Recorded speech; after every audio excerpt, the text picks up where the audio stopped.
Thank you all so much for stopping by today. So I am out in the garden and I want to share with you all what I am doing and then what I am about to do today to kind of start fall gardening again. I do feel the fall breeze coming in. It does feel better.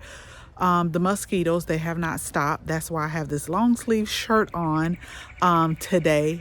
But I want to share with you one of the beds that I have planted. Still a few summer vegetables. It hurt me so bad to pull my super tunia plants, but hopefully in the next few months everything is still going to be beautiful and colorful in the garden for fall. So let's go ahead and let's get started.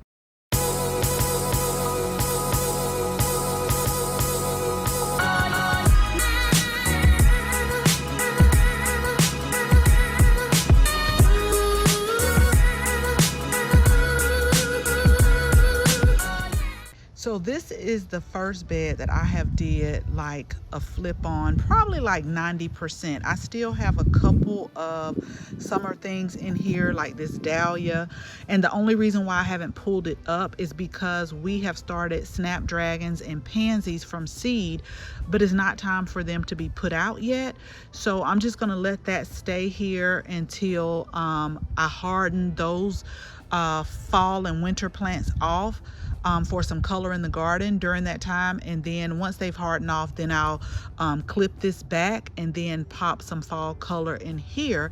But I want to show you, we have nasturtium here that we started from seed, and then I also have some calendula here that we started from seed. And so again, it's so important that you know your growing zones and know when you can plant things for the season, because the nasturtium and the calendula I found does best for us here in coastal Georgia. It does best for us in the fall and in the spring. When it heats up too much, they really don't do too good. So I started these from seed, and they seem to be doing good. But this is what I wanted to tell you, because I also started this Swiss chard from seed.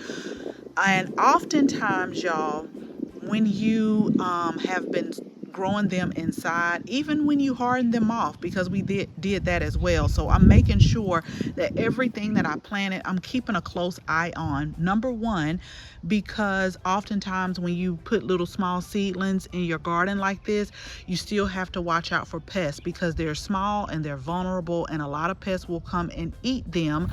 Hence, I'm noticing something right here on my red cabbage, but I'm going to sprinkle it with diatomaceous earth, which is what I did to begin with, but we've been having some rain. So it's so important to keep an eye out when you plant small seedlings. And then these Swiss chard here, they actually went through a little bit of transplant shock. I noticed, like, especially this one. It was like, I didn't know if it was going to pop back up, but I'm starting to see it come back to life. So I want to say that to just let you know, when you plant things like that or you transplant them, sometimes, you know, it goes through a little shock and a little phase, but just keep an eye on it, watch it for pests, and they should go ahead and bounce back. So this is our first full bed, and although you can't see them, so this is why I always say make sure that you're subscribed to our channel so that you can follow us along the way. So I have planted bunch and onions from seed right in this row right here, as well as over here. So we should have some bunch and onions coming up pretty soon. And then I just repeated it on this side with some nasturtiums and one calendula that is right there. Okay, so let's talk about this bed right here. If you see the shovel, this is where the she-show was, and I'm gonna try to flash a picture of it, because that plant was really deeply rooted. It was a cone flower that was completely shaded out by it, but I actually found an Asian market that was so happy to take it. When I went in and told her what I had, I don't think she realized how much I was bringing her. I showed her a picture of it, but when I brought it in, she was like so surprised because it was a lot. She told me to bring the whole plant in, but I was like, I'm not finna pull this whole plant and break my back. So because it was so deeply rooted. So I ended up like just cutting, you know, stems and stems off of it. And then once I got home, I was able to, you know, take the shovel, and I really had to dig around it. It was really deeply rooted. And to say all of that, I did get my husband to go with me to get some more soil, because over time you see how the soil level has went down. So it's time to refill this bed. The only thing I hate is he told me to get 2 scoops, and I was like, no, 1 should be good. But now that I'm looking at this bed and another bed, I know he gonna say something, but we probably gonna have to go back and get 1 more scoop. And I'll tell him he was right. He was right, but I'm not good when it comes to like figuring out how many cubic feet that I need. So I've already started to pull 1 pepper plant. I went ahead and harvested all the peppers off of that. And like I've shared with you all before, what I'm going to do with these peppers is chop them up, chop some onions up, and I'm going to freeze them so that if we have like fajitas or something like that, I can just use these peppers. These still have a few blooms on it, but I just want to get this whole bed planted, the entire bed. This is some oregano that's over here. So I'm going to cut that back, trim it up real good so that it's not really leggy. And we'll let that continue to grow. Super easy to grow as well, the oregano. And we're just going to get this bed planted up. So I just wanted to share with you how we're transitioning into our fall garden.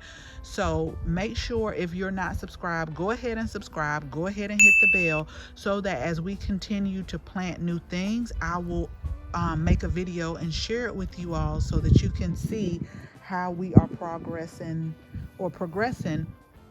during the during the fall and the winter time. I think it's going to be so beautiful.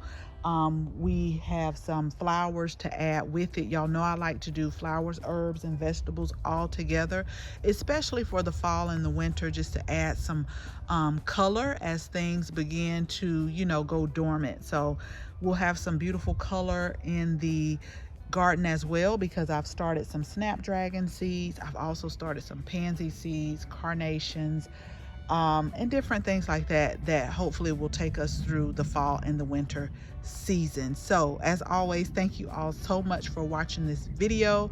Again, make sure you tap the bell so that you can receive notification each and every time we upload a new video. Thank you all so much for watching, and until the next video, bye bye.